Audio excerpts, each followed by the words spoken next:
if your resting membrane potential was -70 and you're pulling it to the more positive side, right? Because that is electrical gradient, the value of sodium is going in this direction, and its contribution to resting potential is also pulling in that direction. Are we hyperpolarizing or depolarizing the overall membrane potential? So, the electrical potential of sodium is getting hyperpolarized. It's going further away from zero. Remember, it's not the only thing controlling the total resting membrane potential. There's all the ions in play too, right? And so to find that, you're gonna add them up proportionality, right? But each one has its own effect, right? So if one part gets more positive in a total membrane potential that's normally negative, what's going to happen to the total? All right, so let's give the situation where you had your -90 plus your -63, and then this was plus 60, but then we made it more, so it's like plus 80. So what's going to be the new result? Is this total membrane potential, is it going to be more negative or closer to being more positive? Yeah, right? So it is. So our membrane potential will eventually go in this direction, right? So are we hyperpolarizing or depolarizing? We're depolarizing. Right? And I told my students we're hyperpolarizing, which is very, very, very wrong. So this is why I'm talking about it now. Okay, but fortunately, your table salt's not made of just sodium. It's made out of chloride too. Right? There's chloride ions there, right? So in this situation, we are. Yeah. I'm just still. So we're not hyperpolarizing sodium. We're depolarizing sodium by moving it that way. So what I'm talking about here is this is the overall. Okay. Potential. Not just sodium. Not just so maybe to make this more clear, I do not have enough space on this slide, but okay, we'll do the ion potential here. The overall depolarizing. And then we'll do the overall. Alright, so here the ion potential was depolarizing, and here we told it was hyperpolarizing. But overall, this led to a depolarization overall, and this led to a depolarization. Okay. Thank you. Yeah, no problem. My fault for not making it more clear. Alright, so what was that? Yeah, so we're adding chloride. So here's the ECF right here. We're adding more chloride. What do you think that's happening to our chemical gradient? Is it increasing or decreasing our chemical gradient? Increasing. Yep, increasing our chemical gradient. And on the ion potential, is that hyperpolarizing it or depolarizing it? Just the ion gradient, the ion electrical potential. This value, right? It's hyperpolarizing, right? So -63 is just somewhere here, and if you're hyperpolarizing it, we're taking it further away from zero, right? So now, on the overall contribution to the chemical, to the membrane potential, the overall membrane potential, are we hyperpolarizing it or are we depolarizing it? We're hyperpolarizing it. Okay. Because this contribution to the overall is getting more negative. So if you kind of, qualitatively add them up, you're bringing the overall potential to be more negative. So more negative in this situation, since it's already negative, you're making it even more negative, you're hyperpolarizing the cell. And so you can counteract the effect of adding too much potassium by adding more chloride ion. Not by adding more sodium, but adding more chloride.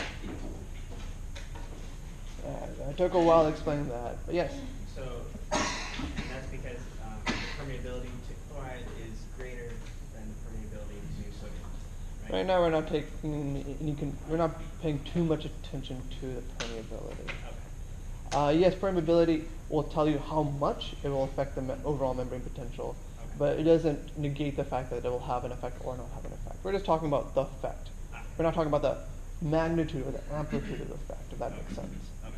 So it took a while to explain. I'm sorry that took a while, but I think this is really important. This is it's not only applications to real life situations like that, like the neurostim thing pointed out, but it's you know that you should be able to know this stuff after all the lectures we've gone through, and this is important stuff.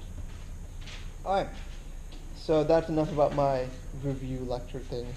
Sorry about that, my class. All right. So let's get to the topic at hand today. So, in the nervous system, there are many divisions. There's a functional division, a sensory division, and a motor division, right? But there's also called the afferent with an A and efferent with an E. Afferent being sensory, and efferent being motor, right? You can kind of think about it as kind of the words of affect and effect, kind of. So the sensory division is about collecting information and relaying it to some kind of integrating center. So this could be, pressure sensors in your aorta called baroreceptors. This could be, this could also be like tension receptors in your muscles that detect how much tension is in your muscles. These all things are kind of, related and transferred to the central nervous system by some kind of afferent neurons. Hopefully you learned about this stuff in anatomy. Then there's the efferent division. This is the motor system division that's in charge of making a response.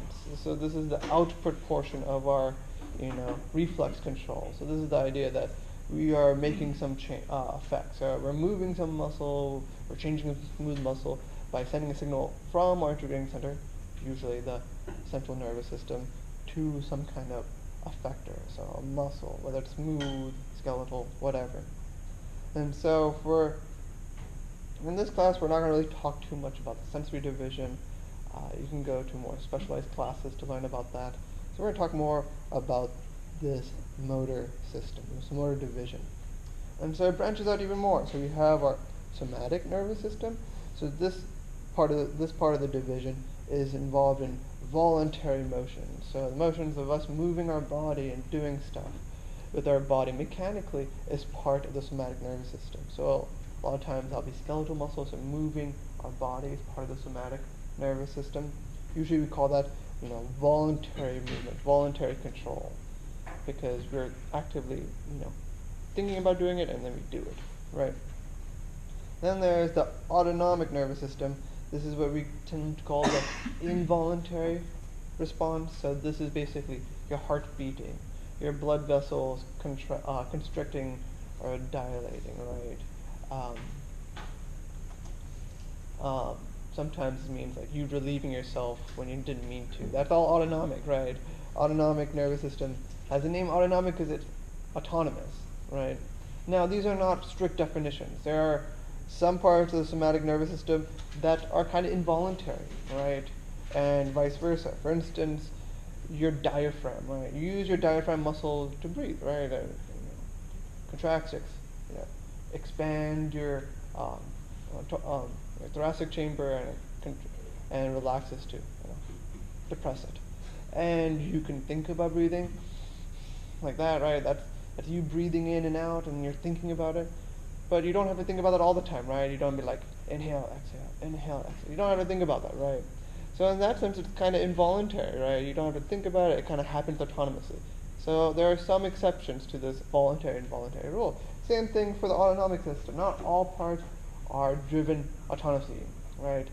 For instance, if you ever heard of biofeedback programs, you can then find ways to, relax your body, basically reduce your blood pressure, reduce your heart rate. For instance, like taking deep breaths and trying to, meditate or do some other kind of conscious thought or effort to basically relax your body. You could also do the same thing where you can, aggravate your body. Think of something, that's aggravating, and then you can increase your heart rate or increase your blood pressure. Those kind of things, heart rate and blood pressure, are normally controlled by involuntary thought, but you can also have some effects on that too, right? So these are not strict definitions. Like not all voluntary actions are somatic, and not all, involuntary actions are autonomic, but most of them are. Sit in their own camps. All right. So for the autonomic nervous system, it's broken up into two smaller divisions: the sympathetic division and the parasympathetic division. And these systems are antagonist systems. So they are constantly fighting with each other in your body to bring about their own type of response. And so the sympathetic response is often associated with this fight or flight response. So it's you mobilizing, reacting something, you being basically energized to do something. So this might mean you have to run away from a snake, like this picture shows, or you gotta fight that snake for whatever reason. Don't try to fight a snake in real life, but that's an example. And so it's kind of the foil to the sympathetic system. It's the parasympathetic system. And in this example, it's all about essentially R&R. It's about rest and relaxation. It's about conservation of energy and homeostasis, right? Running away from a snake is not necessarily a homeostatic behavior, right? It requires you to expend a lot of energy, be really engaged and really active. That, for most of life, you're not supposed to be at that heightened level, right? You need to be at that heightened level every once in a while to survive, but for homeostasis, you don't want to be at that level all the time. And so the parasympathetic system is about keeping you at this nice, easy, conservative level of energy and behavior. And these are antagonistic, right? You can't be, it can't be conservative, but then also, pumping that adrenaline and like sprinting.